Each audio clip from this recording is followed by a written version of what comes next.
అన్నీ నాకు తెలుసు అన్నప్పుడు అహంకారం. నాకేం తెలుసు? సర్వజ్ఞుడైనటువంటి వాడు ఈశ్వరుడు.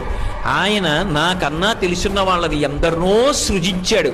ఆయన నన్ను ఇవాళ 4 మాటలు నేర్పి ఇక్కడ కూర్చోపెట్టి తరించరా అన్నాడు. 12 స్కంధములు ఆంధ్రీకరించిన పోతన గారు నేను భాగవతం ఆంధ్రీకరించాను అనలేదు. నేను భాగవతం ఎందుకు రాస్తున్నాను అంటే నా పాపం పోవడానికి నా చేత పరమేశ్వరుడు భాగవతం రాయించాడన్నాడు. కోటేశ్వరరావు ఎందుకు ప్రవచనం చేస్తున్నాడంటే నేను వెళ్ళి శ్రీశైలంలో ప్రవచనం చేశానని గొప్పలు చెప్పుకోవడానికి అనకూడదు.